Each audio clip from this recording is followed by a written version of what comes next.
नमस्कार साथियों, आप सभी का बहुत बहुत बहुत स्वागत है आपके अपने करंट हेवन के यूट्यूब चैनल पर। साथियों, आशा करते हैं कि आप इस सेशन को जो हिंदी के महामैराथन है, ये सारे एग्जाम्स के लिए बेहद ही इंपॉर्टेंट रहने वाले हैं आपके, चाहे जहां भी भारत के चाहे जिस भी लेवल के एग्ज़ाम को अगर आप कंप्लीट कर रहे हैं तो आपके लिए बहुत ही शानदार रहने वाला है यह सेशन। आप फॉलो करिए डेली। रात में 9 से 9:30 बजने के बीच में आता है। 9 से 9:30 बजने के बीच में इस वजह से कहा जाता है क्योंकि अगर मान लीजिए किसी सिस्टम में प्रॉब्लम की वजह से कोई अगर लेट हो जाता है तो यानी कि 9 से 9:30 बजने के बीच में ही सेशन को रखा जाएगा। मान लीजिए हम 9 बजे लगाना चाहते हैं, बाय द वे आ जाता है 9:10 पर।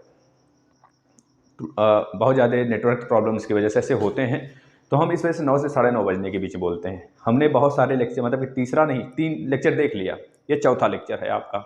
इसमें अलंकार हमने सोचा था अलंकार के साथ कारक भी ले लें, तो ये अलंकार एक अपने आप में बहुत बड़ा थोड़ा टॉपिक है, लेकिन हम इसको 20 से 15 मिनट के अंदर सिमट देंगे। बस आप लोग बने रहिए साथ में। और आज कुछ ऐसे चीज़ों को लेके सॉन्ग के माध्यम से और अलग अलग गाने के माध्यम से हम आपको सिखाने वाले हैं, तो आप लोग बेहतरीन तरीके से सीखेंगे। प्लीज़ आपसे रिक्वेस्ट है, आप इसे शेयर करिएगा। और मज़ा ना आ जाएगा तो कहना भैया, बस मज़ा लेकर पढ़ाई करने हैं मस्त तरीके से। किसी की चिंता कुछ नहीं, चिंता फिक्र, बस पढ़ाई करते रहना है। देखिए, अलंकार का मतलब क्या होता है। हम अगर बात करें महिलाओं की, औरतों की, तो औरत की जो शोभा बढ़ाने वाले वस्तु होते हैं उसे आभूषण कहते हैं। उसी प्रकार से काव्य होते हैं और साहित्य होते हैं हमारे हिंदी में, उनके जो शोभा बढ़ाने वाले होते हैं उनको अलंकार कहते हैं। अलंकृत, अलंकार का मतलब ही है एक आभूषण। तो काव्य की शोभा और साहित्य की शोभा बढ़ाने वाले को हम क्या कहते हैं भाई? अलंकार कहते हैं। जिस प्रकार से औरतों की शोभा बढ़ाने वाले को, महिलाओं की शोभा बढ़ाने वाले को आभूषण कहते हैं। बहुत सारी महिलाएं होती हैं जो कि आभूषण की दीवानी होती हैं और उनको आभूषण भी अच्छा लगता है क्योंकि उनका एक शोभा है ना। उसी प्रकार से काव्य और साहित्य का जो शोभा है वह अलंकार है। अलंकार वह अलंकार नहीं सोना चांदी जवाहरात, वह तो औरतों के ऊपर शोभा देता है, बस उसी का एक रूप है। जिस प्रकार से औरतें सजती संवरती हैं, सेम उसी प्रकार से हमारा काव्य और साहित्य भी सजता संवरता है, उसकी शोभा बढ़ती है। शोभा का मतलब खूबसूरती, अलंकृत हो जाना, तो अलंकार कहलाता है। ठीक है। अभी अलंकार आपने पढ़ा होगा 2 प्रकार के होते हैं, लेकिन हम यहाँ कहेंगे 3 प्रकार के होते हैं अलंकार आपके। शब्दालंकार, अर्थालंकार और उभयालंकार।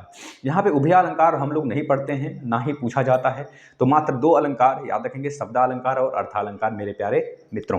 अगर बात करेंगे शब्दालंकार में हमको 3 पढ़ने हैं, अनुप्रास, यमक, श्लेष। बेहतरीन तरीके से पढ़ाएंगे, मस्त तरीके से मजे ले लेकर।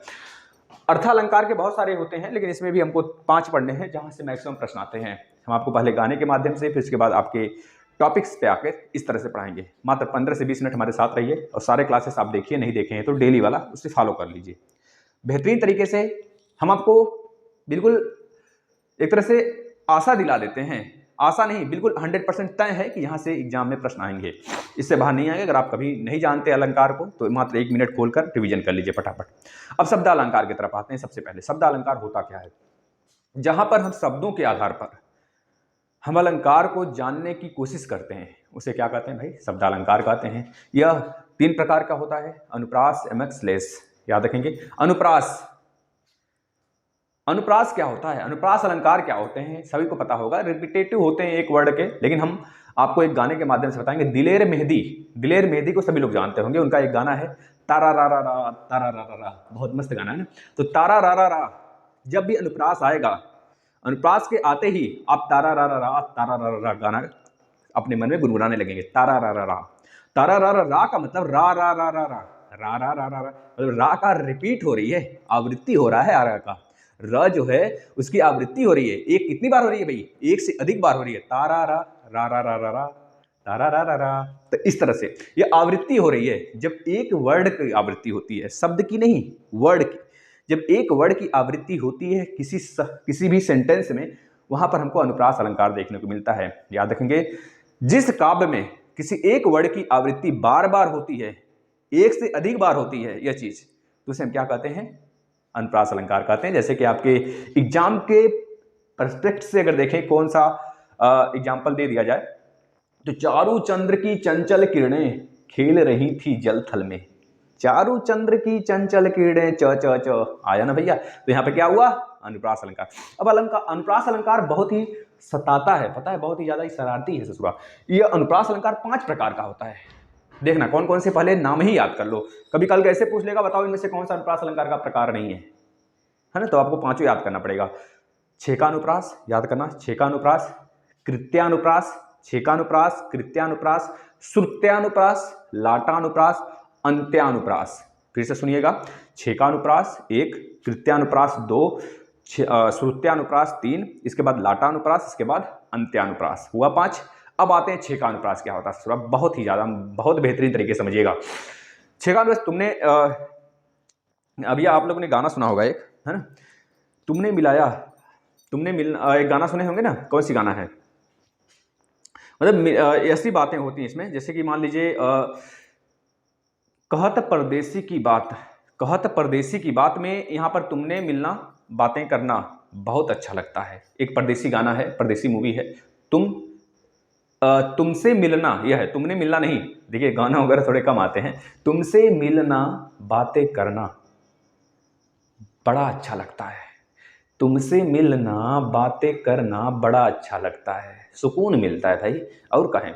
अब तुमसे मिलना बातें करना, तुमसे मिलना, ना बातें करना, ना ना ना ना आया दो ना, तो ना ना जब किसी एक वर्ड के लास्ट में 2 अक्षरों का रिपीट हो, सेम अक्षर रिपीट होते हैं, तो ऐसे अलंकार को क्या कहते हैं, छेकानुप्रास कहते हैं, छेकानुप्रास अलंकार कहते हैं। याद रखना, कहत करत, ऐसे है ना, एक कहत कथ, एक कहावत है, मतलब एक तरह से, एक और हम आपको बताएं तो, कहत कत परदेसी की बात, कहत कत परदेसी की बात, कहत, हत और कत, हत और कत, देख रहे हैं दोनों में त आ रहा है लास्ट में, हत और कत में, तो इस प्रकार से हम क्या कहेंगे भाई, यह अनुप्रास का ही एक प्रकार है, जिसमें कि वर्ड की आवृत्ति होती है, कब, लास्ट में। याद रखेंगे, जहां पर एक वर्ड को बार बार आने की आवृत्ति हो लास्ट में, तो उसे हम क्या बोलेंगे, अनुप्रास का छेकानुप्रास बोलेंगे भाई, ठीक। इसके बाद आता है वृत्यानुप्रास, इसमें ही 5 प्रकार में एक है वृत्यानुप्रास। वृत्यानुप्रास बहुत ही अमेजिंग है भाई। ठंडे ठंडे पानी से नहाना चाहिए, गाना आए चाहे न आए गुनगुनाना चाहिए, ठंडे ठंडे पानी से नहाना चाहिए। जहां एक वर्ड की आवृत्ति बहुत बार हो वहां वृत्यानुप्रास होगा। वृत्त का मतलब क्या, गोल गोल गोल गोल घूमना, गोल गोल गोल गोल घूमना, गोल गोल घुमाता रहे। चरण चोट चटकन चकटो चकोट, अरि उप सिर उज्जत, है ना, इस तरह से। अब साईं जी के सरपतवा में सपवा जाला सरसर सरसर, साईं जी अपने सरपतवा से सपवा के मारे ना सप सप सप सप, इस तरह से आप कर लो भैया। तो स स स स आया ना, तो हो गया भैया वृत्यानुप्रास। ये चीज याद रखना है। तो अनुप्रास, अनुप्रास के अंदर कौन सा है, वृत्यानुप्रास है, क्योंकि 100 की एक बार नहीं, 2 बार नहीं, 3 बार नहीं, अनेकों बार आवृत्ति हो रही है। ये चीज याद रखना, एक से ज्यादा बार होगा तो वो तो हमारा अनुप्रास होगा ही, लेकिन जब अनेकों बार होगा ना तो क्या हो जाएगा भाई, वृत्यानुप्रास होगा। ये चीज याद होगी।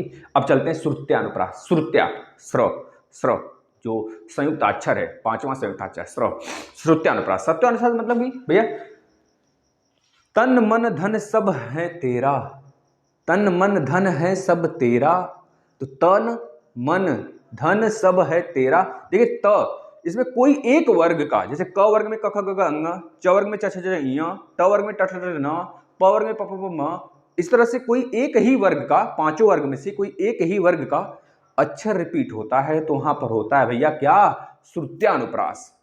श्रुत्यानुप्रास, जैसे तन मन धन सब है तेरा, तो तन त आ गया, त का ही ध आया, त थ द ध न, तो न भी है देख लीजिए, इसके बाद फिर त आ गया तेरा। तो इस तरह से एक ही वर्ग के अगर अक्षर रिपीट होते हैं तो उसे क्या कहते हैं, श्रुत्यानुप्रास, श्रुत्यानुप्रास, ठीक है। इसके बाद आते हैं लाटानुप्रास।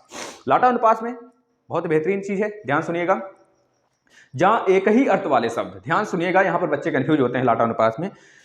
जहां एक ही शब्द को, मान लीजिए हम कोई वर्ड बोलते हैं, उस वर्ड का कई सारा अंतर, मतलब 2 अर्थ निकले, 2 अर्थ निकलने वाले शब्द अगर बोले जाते हैं उसे लाटानुप्रास बोलते हैं। जैसे बोले तुमने खाना खाया, तुमने खाना खाया, तुमने खाना खाया, तुमने खाना खाया, तुमने खाना खाया, तुमने खाना खाया, मतलब एक तो हम उससे पूछ रहे हैं तुमने खाना खाया, एक तो पूछ रहे हैं यह खाना तुमने खा लिया, ये तो मेरे लिए था, तुम कैसे खा लिए इसे। तो मतलब एक ही शब्द के 2 अर्थ निकले, एक तो नकारात्मक भी, एक तो सकारात्मक भी। तो ऐसे हम शब्दों को क्या कहते हैं, शब्दों वाले मतलब वर्डों वाले शब्दों को क्या कहते हैं, लाटानुप्रास कहते हैं। यह बात याद रखना। तुमने खाना खाया, एक तो मुझसे पूछ रहे हैं बेचारे से खाना खाया, तो बोलेगा ना या फिर हाँ, तो हम बोलेंगे फिर से तुमने खाना खाया, तो बोलेगा नहीं हमने नहीं खाया, तो हमने नहीं खाया तो किसने खाया। तो इस तरह के वर्ड निकले, मतलब एक तो सकारात्मक एक नकारात्मक, तो होता है लाटानुप्रास। क्लियर है।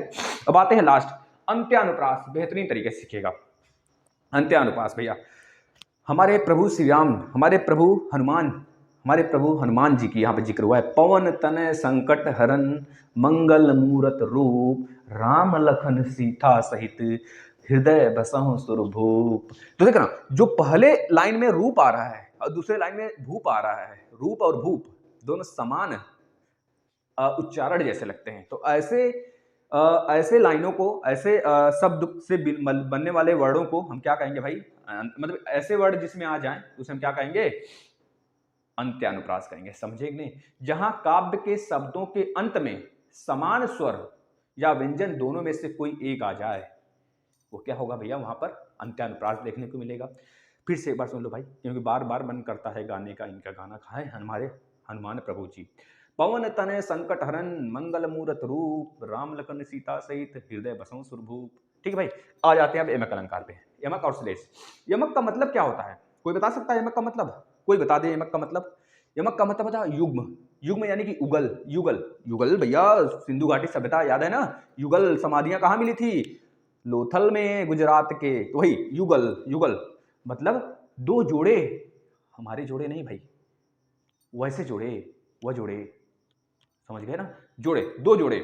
यमक अलंकार जब शब्द एक ही शब्द, जब बात करें जब शब्द रिपीट होने लगते हैं, जब शब्द रिपीट होने लगते हैं तो उसे क्या कहते हैं? शब्द रिपीट होते हैं, वर्ड नहीं। वर्ड रिपीट होगा तो अनुप्रास, जब शब्द रिपीट होगा तो उसे यमक बोलेंगे। जैसे जिस काव्य में किसी शब्द की आवृत्ति एक से अधिक बार होती है, जिस काव्य में किसी शब्द की आवृत्ति एक से अधिक बार होती है, बार बार आए हुए शब्दों के अर्थ अलग अलग होते हैं।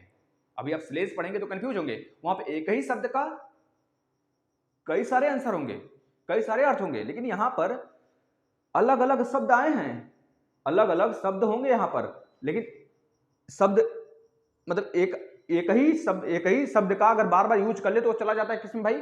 श्लेष में चला जाता है। लेकिन अगर बात करेंगे जब शब्द रिपीट होंगे, वहां पर एक ही शब्द आएगा श्लेष में, लेकिन यहां पर जब शब्द ही रिपीट होने लगेंगे तो उसे क्या बोलेंगे? यमक अलंकार बोलेंगे। इस चीज का देखना, बार बार आए तथा उनका अर्थ अलग अलग हो, बार बार आने से भी उनका अर्थ अलग अलग निकले तो वहां पे यमक अलंकार होता है। कनक कनक ते सौ गुनी मादकता हरिका। हाँ, कैसा गाना है भैया? देख लेना। कनक कनक ते सौ गुनी मादकता बौरा है, ऐसा क्या है गाना भाई? बताना गाना में तो क्या एग्जाम्पल बताना। कनक कनक तो याद है ना, बस इतना हमको भी इतना याद है, पकड़ सकते हैं। आ गया लाइन में तो आप पकड़ लेंगे भाई। कनक कनक ते सौगुनी मादकता अधिकाय, या खाए बौराय जय गुआ पाए बौराय। एक कनक मतलब सोना, एक कनक मतलब धतूरा, एक कनक का मतलब और होता है क्या बता सकते हैं आप? कनक का 3 अर्थ होता है। फटाफट अगर कमेंट कर सकते हैं बता दीजिए, अन्यथा लास्ट तक वेट करिए, हम बताते हैं आपको। यमक अलंकार कंप्लीट। आते हैं श्लेष पर। श्लेष मतलब चिपकना, चिपका हुआ शब्द। जैसे हम कोई कॉपी या फिर कोई बुक ले लें, उसको बंद किए हैं। अब बंद करने हैं तब तक तो चिपका हुआ है सारा पेज, लेकिन जैसे ही उसे ओपन करेंगे सारे पेज अलग अलग ऐसे हो जाएंगे। अब सारे पेज अलग अलग होंगे तो क्या एक पेज पर एक ही शब्द लिखा है? एक ही सबका अर्थ है एक पेज का? मतलब सारी बुक में जितने पेज हैं उस पर लिखा हुआ सारा का अर्थ एक ही है? नहीं ना, सबका अर्थ अलग अलग है। मतलब कि चिपका होना, आपस में चिपके हुए अर्थ, चिपके हुए शब्द ओपन किए, सबका अर्थ अलग अलग। मतलब एक ही शब्द में कई सारे अर्थ, वो होता है हमारा क्या भैया? शब्द श्लेष अलंकार। अब श्लेष अलंकार के एग्जांपल कोई ले लेती है भैया? बताइए कौन सा एग्जांपल ले लें? एक एग्जांपल ले लेते हैं, बताना। अच्छा, एक गाना सुना देते हैं आपको, बताओ सुना दें। बहारों फूल बरसाओ मेरा महबूब आया है। बहारों, अरे बहारों फूल बरसाओ मेरा महबूब आया है। महबूब आया है, एक तो महबूब गोविंदा वाला भैया मूवी देखे होंगे। महबूब आया है, आया से एक तो नौकर बनेगा। आया, आया आई बोलते हैं ना, आया आई, मतलब ये नौकर हो गए। मतलब घर में जो काम वगैरह करते हैं, या फिर सरकारी स्कूल में या फिर किसी प्राइवेट स्कूल में तो काम धंधा करते हैं, उसे बोलते हैं आया और आई। आई बोलते हैं। जैसे हम लोग के चाचा के स्कूल है, तो वहाँ पर जब हम लोग 5 तक पढ़ते थे तो आई काम करती थी। आई मतलब दाई, तो आई बोलते थे उन लोग को। और एक आया, आया मतलब भी नौकर, इस तरह से समझ लीजिए। या फिर घर में जो बर्तन वगैरह धुलने वाली आती है ना, वह लोग दादी वादी जो होती हैं, वह आई हो गई, आया हो गई, ठीक है ना। तो नौकर एक तो, और आया, कौन आया? बाहर आया। इस तरह बोलते हैं भाई। कौन से गाना है बताना फिर से। बहारों फूल बरसाओ मेरा महबूब आया है, मेरा महबूब आया। एक तो महबूब आया है, एक तो आया का मतलब आई, एक तो आना का मतलब आना, एक तो आया का मतलब नौकर। इस तरह समझ जाना। मतलब एक ही शब्द में 2 अर्थ छिपे हुए हैं, वहां पर हो गया श्लेष अलंकार। अब यह लिखकर मत आना। अब यहां पर बहुत सारे हैं, जैसे कि सुबरन को ढूंढत फिरत है, कवि व्यभिचारी चोर, सुबरन को खोजत, सुबरन है एक, उसमें कौन कौन खोज रहा है? कवि भी खोज रहा है, कवि व्यभिचारी भी खोज रहा है और चोर भी खोज रहा है। तो तीनों लोग का मतलब अलग अलग है, इसका मतलब एक ही थोड़े है। यहाँ पे सुबरन का मतलब अनेक है, जो कि तीनों लोग खोज रहे हैं अपनी चीजों को। ठीक है भाई, ये हो गया। अब आ जाते हैं अर्थालंकार की तरफ, बताना क्लियर, खत्म कहानी इसका। आते हैं अर्थालंकार। अर्थालंकार में सबसे पहले उपमा आता है भैया। अर्था का मतलब क्या होता है? अर्था का मतलब होता है जिसमें, जिसके अर्थ में चमत्कार हो। ऐसा जब अर्थ में चमत्कार होता है तो वहां पर अर्थालंकार होता है। उपमा, उपमा अलंकार बताना है। ए चांद सा रोशन चेहरा, ए चांद सा रोशन, पहले गाना ही सुन लो। ए चांद सा रोशन चेहरा, बालों का रंग सुनहरा, ये झील सी नीली आंखें। अब आगे तुम बता दो भैया क्या। अब हमको यहाँ पर जो बाल का रंग सुनहरा उसको निकाल देना है, उसको नहीं लेना भाई, हमारे लिए अच्छा नहीं है। हाँ निकाल दो उसे, नहीं तो फिर यहाँ पे पढ़ाने आए हैं और कुछ और घटना हो जाएगा। ये चांद सा रोशन चेहरा, बस एक लाइन पकड़ो। ये चांद सा रोशन चेहरा, चांद सा वर्ड पकड़ना भाई, गाने में मत जाओ बहो। ये चांद सा रोशन चेहरा, ये झील सी नीली आंखें, झील सी चांद सा। जब सा से सी का रिपीट हो ना, जब सा से सी सम, सा से सी सम, सा से सी सम, अगर ऐसे वर्ड आते हैं जिस भी वर्ड के, जिस भी लाइन में, तो उस पूरे को हम क्या कहते हैं भाई? वहां पर अर्थालंकार में आता है उपमा अलंकार। ये चीज याद रखना, ठीक है। अब जैसे कि आप और ले लो, हरिपद कोमल, हरिपद कोमल कमल से, हरिपद कोमल कमल से या फिर सा, पड़ी थी बिजली सी विकराल, पड़ी थी बिजली सी विकराल, बिजली सी कमल से, बिजली सी कमल से। तो सम से, सा, सी से, ये सब सारी चीजें आते हैं, तो हम यहाँ पर उपमा अलंकार लगाते हैं 101%। ठीक है भाई, ये चीज याद रखना। इसके बाद रूपक अलंकार। रूपक मतलब रूप, रूपक का मतलब रूप भाई, जहां उपमेय को उपमान का रूप में परिवर्तित कर लिया जाता है या भाई दिखाया जाता है, जहां उपमेय को उपमान के रूप में दिखाया जाता है, जहां उपमेय को भाई, जहां पर उपमेय को उपमान के रूप में दिखाया जाता है, और क्या, तो वहां पे क्या होगा भैया? रूपक अलंकार होगा। बस बात खत्म। बताओ, कुछ कुछ कह रहे हैं क्या? चरण कमल बंदो हरिराई, चरण कमल बंदो हरिराई, चरण कमल बंदो हरिराई, चरण कमल बंदो हरिराई रूपक, चरण कमल बंदो हरिराई। एक और एग्जांपल लीजिए एक और एग्जांपल लीजिए। मैं तो चंद्र खिलौना ले हूं ना, बहुत बढ़िया है। मैं तो चंद्र खिलौना ले हूं, मैं तो चंद्र खिलौना ले हूं, चंद्र जैसा ले हूं। चंद्र को कौन ले सकता है भाई? चंद्र जैसा ले हूं, कृष्ण भगवान कहते हैं ना। एक बगल में कृष्ण भगवान का मतलब कृष्ण भगवान, और बगल में एक गरीब का बच्चा खेलता रहता है, और गरीब का बच्चा जो है कृष्ण भगवान के खिलौने को देख लेता है, और जो कृष्ण भगवान होते हैं उस गरीब के बच्चे के जो मिट्टी के बने हुए होते हैं उसको देख लेते हैं, तो लगते हैं लड़ाई करने। भैया तुम यहाँ पर संतुष्टि नहीं है, तुम आपको सोने से और उसको सोना चाहिए, और जिसके पास सोना है उसको सोने से भी संतुष्टि नहीं है। तो इस तरह से मतलब वह जिद करने लगते अपने माँ से, यशोदा जी से, भैया हमें तो चंद्र जैसा खिलौना चाहिए। तो यहाँ पर चंद्र जैसा मतलब चांद जैसा, चांद ही नहीं, चांद जैसा मतलब यहाँ पर उपमेय की उपमान में उपमान जैसा रूप बताया गया है, उपमेय को पूरा उपमान जैसा बता दिया गया है। ये बात याद रखना। अब आते हैं उत्प्रेक्षा। उत्प्रेक्षा बहुत ही आसान है। मनु मन मानहु, मनु मन मनहु मानो, मनु मन मनहु मानो, जनु जन जनहु जानो, मनु मन मनहु मानो, जनु जन जनहु जानो। यह अगर वर्ड आते हैं किसी भी सेंटेंस में, लाइन में, तो वहां पर हम उत्प्रेक्षा अलंकार कहते हैं। साफ साफ शब्दों में भैया, इसका कोई भी ट्रिक नहीं है। 105% काम करेगा भाई, ये चीज याद रख लेना। यहां से प्रश्न आपके एग्जाम में आएंगे, लड़ेंगे भिड़ेंगे। सोहत ओढ़े पीत पट श्याम सलोने गात, सोहत ओढ़े पीत पट श्याम सलोने गात। अगर पूरा लाइन लिख दें तो लिख लेना, मन हूं सोहत ओढ़े, सोहत ओढ़े पीत, ओढ़े पीत पट श्याम सलोने गात, मन हूं आया ना, मन हूं नील, मन हूं नीलमणि, मन हूं नीलमणि शैल पर, मन हूं नीलमणि शैल पर, शैल पर आतप सद्यो प्रभात, आतप आतप सद्यो प्रभात भैया, प्रभात भैया याद रखना। अब लास्ट तक बने रहेंगे तो एक हम आपको गुड न्यूज़ देंगे, आपके लिए बहुत ही बढ़िया सेशन निकलाने वाले हैं, फटाफट आप लोग देखेंगे उसे। देखिए भैया, ये हो गया हमारा किसका? उत्प्रेक्षा अलंकार। बताना, मन हूं मन मन हूं मानो, जन जन हूं जानो। याद हो गया भाई? कुछ नहीं कुछ नहीं कुछ नहीं, बस हमको भिड़ा देना है अगर आ गया तो। अब आते हैं अतिशयोक्ति। अतिशयोक्ति, सुना न संगमरमर के ये दीवारों, सुनो ना ये संगमरमर के ये दीवारों, कुछ भी नहीं है आगे तुम्हारे, सुनो ना ये संगमर के दीवारों, कुछ नहीं है आगे तुम्हारे। भैया यहाँ पर मस्का लगाया जा रहा है, किसको? उसको। काम निकालेगा, काम खत्म, कहानी। यहाँ पर बोला जा रहा है भैया नायक द्वारा नायिका को कि तुम सा, ये तुम्हारे सामने ये ताजमहल है ना, ताजमहल सा सुंदर इस विश्व में कुछ नहीं है, उसके आगे उसकी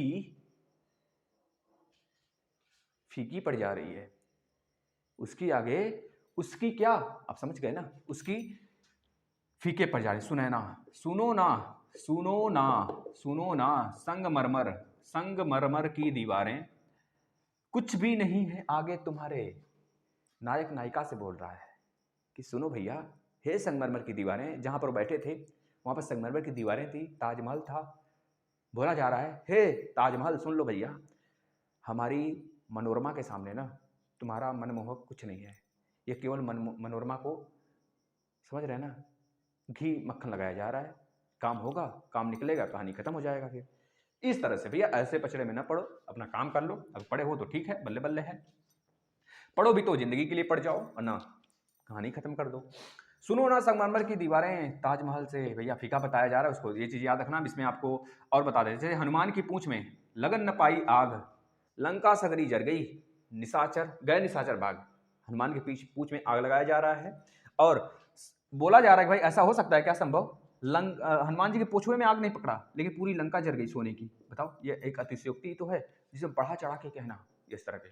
मानवीकरण बहुत इंपॉर्टेंट है, मानवीकरण बहुत ही आसान है। इसमें क्या होता है कि जो प्राकृतिक नेचर की वस्तुएं होती हैं जो कि जिनमें जान नहीं होता है, उसको मानव की संज्ञा दे दी जाती है। मानवीकरण मतलब मानव के रूप में उसका कंपेयर किया जाता है। किसी भी निर्जीव प्राकृतिक वस्तुओं की मानव के समान तुलना की जाए तो उसमें क्या होता है, मानवीकरण होता है। जैसे कि बात करें, मेघ आए बड़े बन ठन के संवरे, मेघ आए